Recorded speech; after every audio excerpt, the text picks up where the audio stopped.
perkenalkan, nama saya Leali Nur Hakiki dengan NIM 12320202223. Di sini saya dari kelas PAI 4F. Di sini saya akan menjawab ujian akhir semester dari mata kuliah Filsafat Pendidikan Islam. Nah, pada soal pertama itu ditanyakan apa definisi filsafat Islam dan ruang lingkupnya. Nah, untuk definisi dari filsafat Islam itu sendiri yaitu merupakan salah satu cabang filsafat yang membahas secara mendalam dan secara sistematis tentang hakikat, tujuan, metode, dan nilai dalam pendidikan yang berdasarkan ajaran agama Islam. Nah, dari filsafat pendidikan Islam ini itu menggunakan pendekatan rasional dan normatif. Yang selanjutnya itu kan ruang lingkup apa saja yang ada pada filsafat pendidikan Islam itu. Nah, di dalam filsafat pendidikan Islam itu ada hakikat manusia dalam pandangan Islam. Nah, selain itu juga ada tujuan pendidikan Islam. Terus juga ada kurikulum dan metode pendidikan Islam. Terus ada juga hubungan ilmu, iman, dan amal. Nah, ada juga nilai-nilai moral dan spiritual, serta peran pendidik dalam pembelajaran dan peran peserta didik dalam pembelajaran juga. Terus yang terakhir itu ada sumber-sumber pendidikan Islam, yaitu yang seperti yang sudah kita ketahui, yaitu ada Al-Quran, ada hadis, ada ijma, ada qiyas, dan lain sebagainya. Untuk pertanyaan nomor 2 itu kan apa saja fungsi filsafat Islam bagi pendidikan Islam? Nah, tentu saja filsafat pendidikan Islam ini memiliki fungsi, yaitu diantaranya yang pertama, memberi landasan ideologis dan teologis pada pendidikan Islam. Terus juga menjadi dasar evaluasi dan pengembangan dalam pendidikan Islam.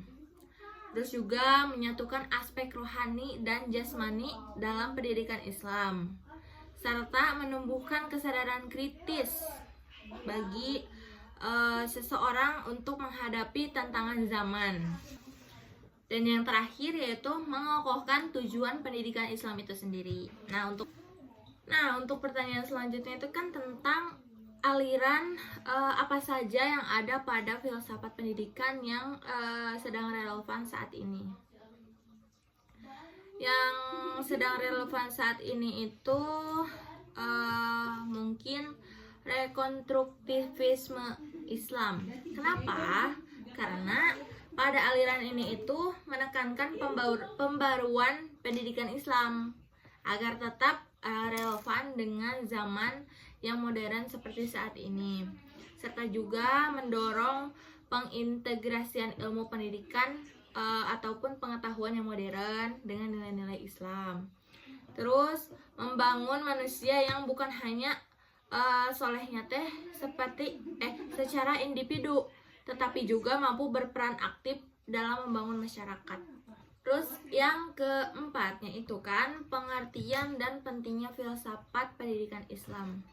Nah, dari pengertiannya itu sendiri, filsafat pendidikan Islam itu merupakan upaya intelektual untuk mengenali, mengembangkan, dan memahami nilai-nilai dasar dan prinsip pendidikan yang bersumber dari ajaran Islam. Kenapa sih filsafat pendidikan Islam itu penting? Karena bisa menghindarkan pendidikan dari sekularisme, serta juga bisa menjaga arah dan tujuan pendidikan agar tetap ada pada nilai-nilai ajaran Islam. Terus yang selanjutnya, membentuk insan kamil yang harmonis secara spiritual maupun intelektual. Terus yang poin terakhir itu memberikan wawasan yang mendalam bagi pendidik dalam mengelola pendidikan dalam merancang proses pembelajaran yang lebih bermakna. Untuk selanjutnya itu, apa saja 3 aliran filsafat pendidikan Islam dan tokohnya? Yang pertama itu ada aliran perennialisme Islam, yaitu yang ditokohi oleh Imam Al-Ghazali, yang dimana aliran ini itu lebih berfokus pada kebenaran yang abadi dan nilai-nilai religius ataupun keagamaan. Serta di dalam aliran ini itu pendidikannya itu bertujuan untuk mendekatkan manusia kepada Tuhannya. Terus juga selanjutnya itu ada aliran esensialisme Islam yang ditokohi oleh Ibnu Sina. Nah, di dalam aliran ini itu lebih menekankan pentingnya ilmu dan pengetahuan dasar dalam pembentukan akhlak, serta di dalam aliran ini tuh lebih bisa menyeimbangkan antara logika dengan wahyu dalam pendidikan itu sendiri. Terus yang terakhir itu ada aliran rekonstruktivisme, seperti yang sudah dijelaskan tadi ya. Kalau rekonstruktivisme itu lebih relevan dengan keadaan saat ini, yang dimana aliran ini itu ditokohi oleh Fazlur Rahman. Nah, di dalam aliran ini itu lebih menekankan transformasi sosial dan reformasi sistem pendidikan agar bisa lebih responsif terhadap perkembangan zaman yang modern ini. Jadi bisa mengikuti sesuai zaman. Untuk pembahasan selanjutnya itu kan apa saja keunggulan pendidikan Islam secara filosofis dibandingkan dengan pendidikan Barat. Nah, pendidikan Islam itu lebih bersifat integral, yang dimana bisa menggabungkan aspek spiritual, intelektual, sosial, dan emosional. Nah, selain itu juga filsafat pendidikan Islam ini bisa menempatkan Tuhan itu sebagai pusat kesadaran, bukan hanya sekedar manusia. Terus yang selanjutnya dari filsafat pendidikan ini sendiri memiliki tujuan akhir, yang dimana kebahagiaan dunia itu dan kebahagiaan dunia itu bukan selamanya, tetapi juga ada kebahagiaan akhirat. Jadi bukan hanya mengandalkan kecerdasan atau keterampilan duniawi. Nah, kalau pendidikan Barat itu kan lebih cenderung dualistik dan sekular. Jadi bisa memisahkan antara ilmu dunia dengan ilmu ketuhanan ataupun ilmu untuk akhirat gitu. Untuk selanjutnya itu pandangan tentang integrasi keilmuan, agama, dan sains dalam pendidikan Islam. Nah, integrasi antara ilmu agama dan ilmu sains itu merupakan keharusan. Jadi mereka ini tidak dapat berdiri sendiri, tetapi mereka juga harus saling beriringan gitu. Kenapa? Karena di dalam Islam itu memandang bahwa semua ilmu itu dari Allah, termasuk ilmu sains gitu. Nah, yang dimana ilmu sains ini harus diarahkan untuk kemaslahatan dan bisa membuat kita itu lebih mendekatkan diri kepada Allah. Terus juga integrasi antara keduanya ini bisa melahirkan insan atau manusia yang berilmu dan bertakwa. Jadi tidak hanya berilmu, tetapi juga dengan adanya ilmu agama membuat kita bisa lebih bertakwa gitu. Jadi tidak hanya cerdas, tetapi juga kita bisa bermoral. Selain itu juga kita bisa menghapus dikotomi ilmu agama dan ilmu umum yang merusak kesatuan hidup dalam Islam. Terus untuk pembahasan selanjutnya itu kan tentang posisi Tuhan dalam pendidikan Islam. Jadi posisi Tuhan di dalam pendidikan Islam ini, khususnya Tuhan saya yaitu Allah SWT, itu sebagai sumber dari segala ilmu dan tujuan akhir dari pendidikan itu sendiri. Yang dimana di dalam pendidikan Islam itu kan Tuhan itu atau Allah itu kan sebagai pusat orientasi dari semua nilai. Selain itu juga di dalam pendidikan ini kan diarahkan untuk menumbuhkan di dalam pendidikan Islam ini kan diarahkan untuk menumbuhkan keimanan dan ketakwaan terhadap Tuhan atau terhadap Allah gitu. Dan peran pendidik ataupun guru ini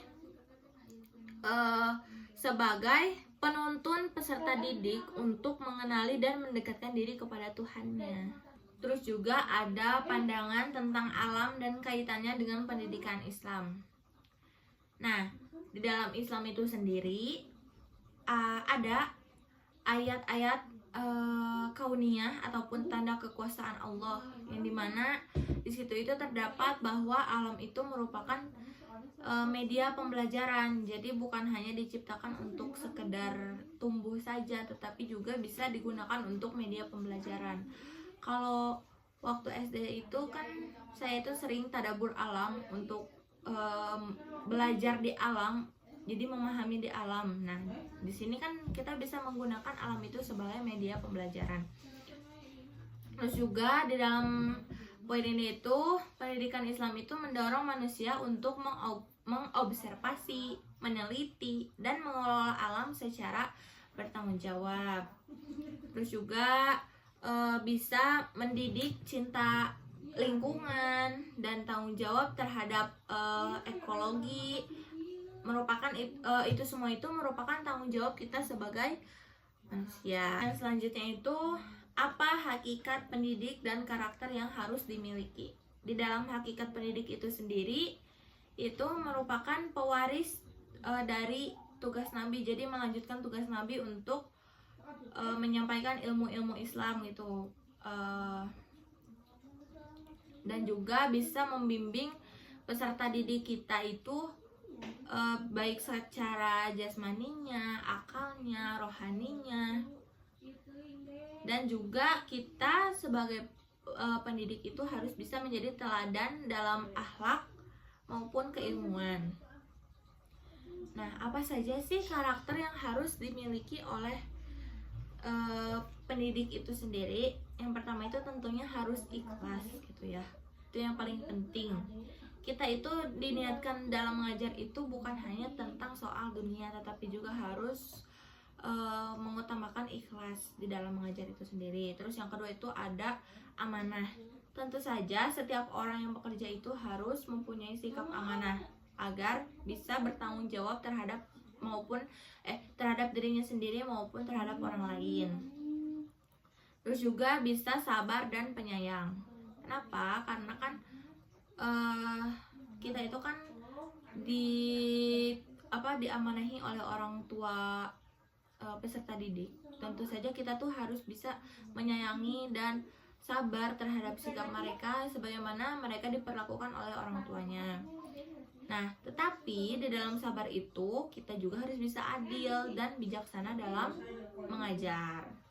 Dan pertanyaan terakhir itu tentang sifat apa yang semestinya dimiliki oleh peserta didik.